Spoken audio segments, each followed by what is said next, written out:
Saudara, 3 orang telah diperiksa terkait penggantian plat mobil milik Cristiano Tarigan tersangka penabrak Argo Eriko. Seperti apa perkembangan penyelidikan? Kita sudah terhubung dengan jurnalis Kompas TV ada Michael Aryawan di Sleman, Yogyakarta. Michael, bagaimana perkembangan penyelidikan terhadap 3 orang terkait penggantian plat mobil Cristiano Tarigan? Mengapa belum ada penetapan tersangka? Selamat malam Elgin dan saudara, benar sekali hingga hari ini Polresta Sleman belum menetapkan tersangka atas kasus perintangan penyidikan kecelakaan yang terjadi di Jalan Palagan Tentara Pelajar pada 24 Mei lalu. Nah, kenapa demikian? Kenapa belum ada yang ditetapkan sebagai tersangka? Padahal sejatinya pihak kepolisian telah mengantongi bukti kuat berupa rekaman CCTV yang menunjukkan ada pelaku utama yang mengganti CCTV tersebut. Nah, ini berdasarkan informasi yang kami terima memang akan dilakukan pengembangan terlebih dahulu. Si pelaku tunggal tadi yang menjadi pelaku utama pengganti plat nomor polisi masih akan dimintai keterangan dari pihak kepolisian, masih akan terus ditelusuri hingga ke otak dari siapa yang menyuruh memberikan perintah terhadap pelaku utama. Nah, berdasarkan keterangan dari pelaku utama tersebut yang berinisial IV, bahwa dia mendapat perintah dari 2 orang atasannya di perusahaan tempat dia bekerja yang diakui bahwa orang tersebut adalah kerabat dari Cristiano Tarigan selaku tersangka dari kecelakaan tersebut. Nah, 2 orang ini pun masih terus ditelusuri oleh pihak kepolisian apakah memiliki hubungan atau mendapat perintah lagi dari orang di atasnya.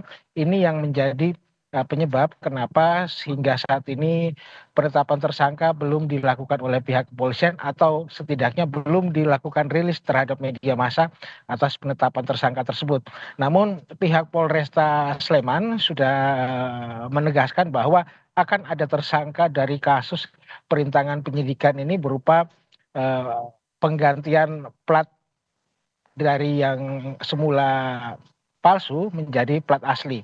Nah, sedikit kami ceritakan Elgian tentang latar belakang kasus ini bahwa pada saat kejadian Cristiano Tarigan menggunakan plat palsu dengan nomor polisi dari daerah Bogor yaitu plat F, kemudian terjadilah kecelakaan. Nah, saat berada di Mapolsek Ngaglik, plat nomor tersebut diganti menjadi plat nomor polisi asli yang sesuai dengan STNK dan BPKB.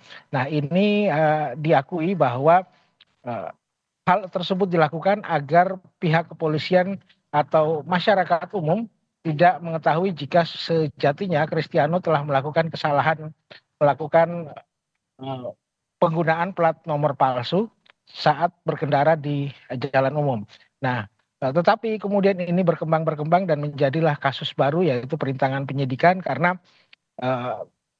melakukan penggantian plat yang tadi palsu kemudian ke asli. Demikian, Elgian. Oke, Michael, apakah hingga malam hari ini sudah ada informasi terkait dengan status Cristiano sebagai mahasiswa UGM? Ya, Cristiano Tarigan sudah ditetapkan menjadi tersangka dan hingga malam ini masih ditahan di Mapolresta Sleman. Berkas-berkasnya sudah dikirim ke kejaksaan dan dari kejaksaan masih butuh waktu sekitar 14 hari untuk melakukan penelitian apakah berkas tersebut sudah dinyatakan lengkap, dan jika dinyatakan lengkap maka Cristiano Tarigan bisa dititipkan atau bisa dikirimkan ke kejaksaan sebagai tahanan kejaksaan. Nah, terkait dengan status mahasiswa dari Cristiano Tarigan, karena saat ini yang bersangkutan tengah terbelit dengan persoalan hukum sehingga Universitas Gadjah Mada mengeluarkan keputusan pada hari ini secara resmi Cristiano Tarigan dinonaktifkan dari statusnya sebagai mahasiswa Fakultas Ekonomika dan Bisnis Universitas Gadjah Mada. Nah, dengan dinonaktifkannya Cristiano Tarigan maka hak dan kewajiban dia sebagai mahasiswa tentu saja dibekukan. Ada beberapa catatan yang disebutkan oleh pihak UGM yang tidak bisa dilakukan oleh Cristiano Tarigan terkait dengan studinya, yaitu seharusnya pada semester ini Cristiano Tarigan harus menjalankan kuliah kerja nyata. Namun karena kasus ini maka kuliah kerja nyatanya ditunda terlebih dahulu. Demikian, Elgian. Baik. Terima kasih Michael Aryawan, informasinya tentu kita terus menunggu proses selanjutnya. Selamat bertugas kembali Michael.